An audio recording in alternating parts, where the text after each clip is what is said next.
don't mean a war of armies in the Middle East or anywhere else in the world for that matter. The war America is involved in has been waged since the 1930s. Unfortunately, this war went largely unnoticed by the average American until recently, when the results of the strategies and methods of the enemies of America have become visible in cities and college campuses. This enemy has a name, cultural Marxism. Most Americans know it by another name, political correctness.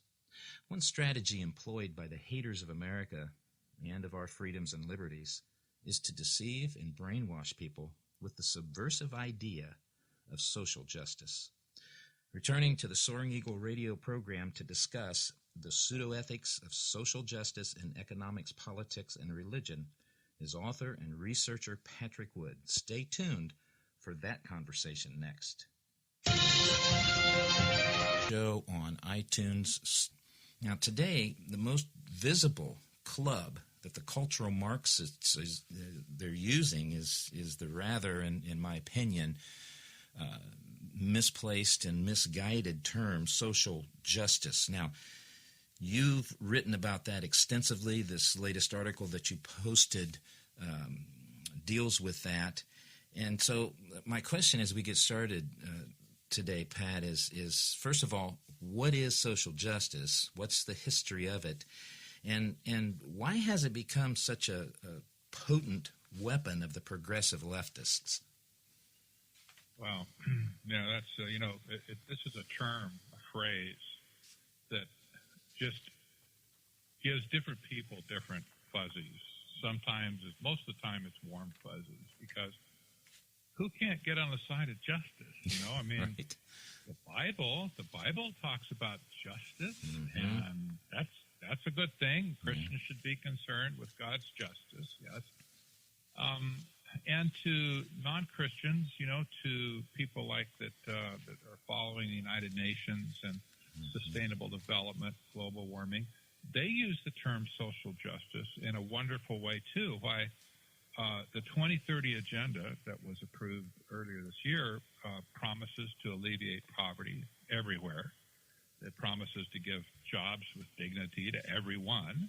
Mm-hmm. And life is going to be wonderful. And it's all thanks to social justice. Yes. And so, there's just a lot of confusion around this. And when I see a young person, sometimes a girl, walking down the street with a T-shirt on with a picture of Che Guevara yes. on the front or back, yeah. it just makes you want to, grind your teeth because they don't have a clue of what they're doing. They really don't know. Yeah, that's right. And so people have lost the history of this concept of social justice, and I think it's time that we bring that history out for people to examine. And some of them are going to sweat because they use the phrase all the time, and they're going to think, "Oh my gosh, what have I been saying? That's I've right. been taking everybody down the rat hole for the last 5 years." That's right. But this is an interesting phrase. It goes back to the 1840s. And you'll find this probably a little, I don't know, not odd. Some people will find it odd. The first use of the term social justice was by a Jesuit priest by the name of Luigi Tapparelli. Mm-hmm. He's a good Irish boy.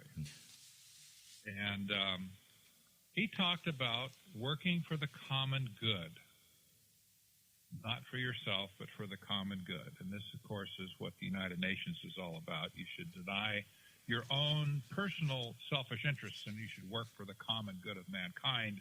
Whatever they tell you is for the common good, you should work for that. Yes. So he was writing about social justice, and then just a few years apart, we don't know if they knew each other, but Karl Marx started to write about social justice as well. Mm-hmm.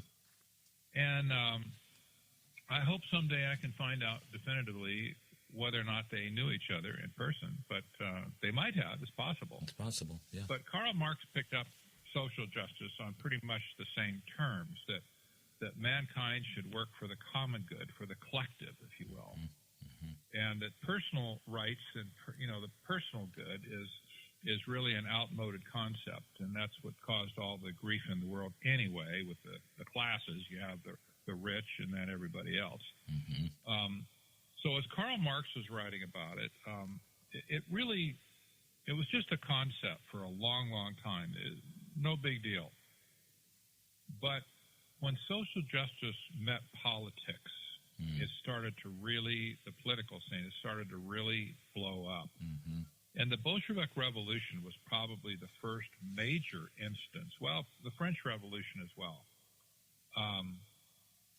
But social justice was at the forefront of this whole thinking. And basically, here's what it means. Group A has a lot of stuff. Group B doesn't have a lot of the same stuff. Whatever stuff is doesn't matter. But Group A has a bunch of that stuff, and Group B doesn't. So the social justice people go to Group B, and they say, look at Group A over there. They have a bunch of stuff. You don't. You work hard, too, and you deserve some of their stuff. So you should go ask them for their, they should give you some of your stuff, their stuff. So you should go ask them. And, of course, Group B goes over and says, we demand that you give us some of your stuff. And Group A says, over my dead body, I worked for it, I earned it, it's mine, and I don't want to give you any stuff. And so you see that a conflict develops at that point. And sooner or later, force enters into the picture because Group A will not give up its stuff, and Group B will not give up its demands. So eventually, the antagonist says, I guess the only way you're going to get it is by force. And that's when the trouble starts. Yes. And that's what happened in all the revolutions of the last century that were centered around social justice. They all ended up in armed conflict. The citizens of the countries that this was played in had absolute carnage invoked on them. The Bolshevik Revolution, the Chinese Revolution, dictators like Pol Pot, Cambodia, National Socialism in Germany. If you add all these up, you're going to come up, how many people died in those revolutions? You're going to come up somewhere around 150 to 160 million people. Yeah. That's half the population of our country. And that's at the hands, those are not external wars. Those are people that died at the hands of their own government. The revolutionaries, in other words, that became their own government, like in the Bolshevik Revolution, for instance. And, people today cannot conceive of this kind of carnage.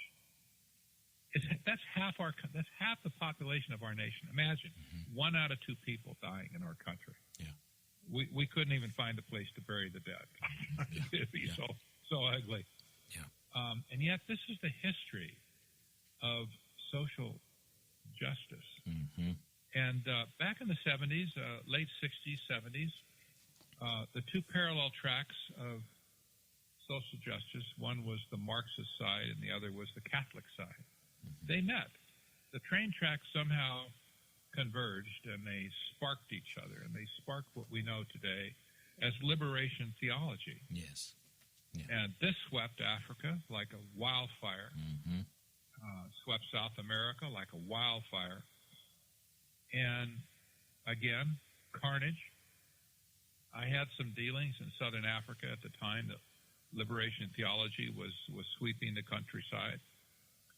And I remember in Mozambique in particular, when the Marxists took over there, they slaughtered all the intelligentsia. Yes. Every single one. If you had a degree of any kind, you just dragged out in the street, shot or cut up in little pieces. Yeah. That was it. No trial, nothing. Just killed everybody that knew anything. Yes. Same thing happened in Rhodesia, basically. That wasn't quite so bad, but it was really bad. And the sad thing in Rhodesia is I remember how peaceful, before the revolution there, how peaceful Rhodesia was and how well blacks and whites got along together. It was just incredible. From America, I was amazed. There are places I would never go in America. I could go anywhere in Rhodesia and feel completely safe. It was just amazing. Yeah. and people would help you out, whether you're black or white, rich or poor. They didn't care. They're just all having a great old time. But afterwards, of course, you wouldn't walk the street for love nor money at night. The sun goes down, you go in. Period. And so anyway, liberation theology took off, and that was a mix of Marxism and Catholicism, and all based on social justice. Yes. All based on social justice. Why, in Rhodesia, they said, why, those white farmers, and Rhodesia was a British colony, by the way, why those white farmers have all the land.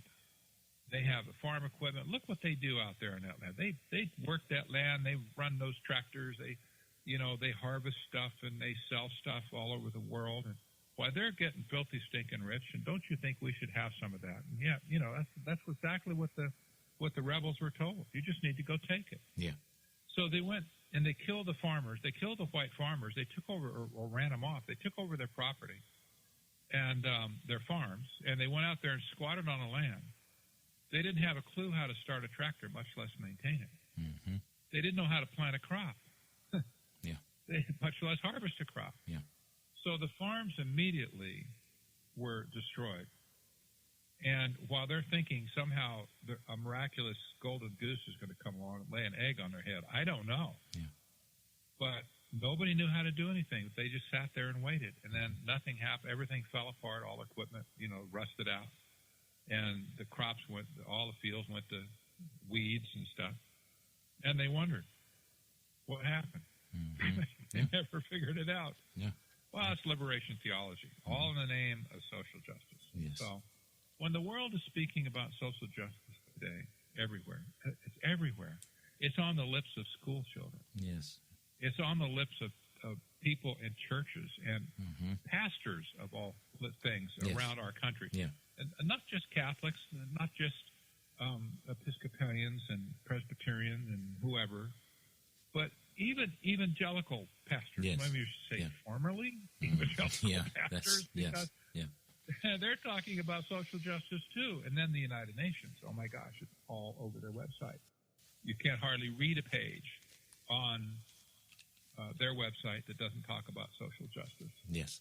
And so this is a phrase that's on the lips of virtually everybody in the world. Mm-hmm. And what people don't realize is that while social justice was limited in scope in the last century, like we weren't involved in the Bolshevik Revolution. I suppose somebody might have felt sorry for those people who are getting killed over there. But, there was millions and millions of people died in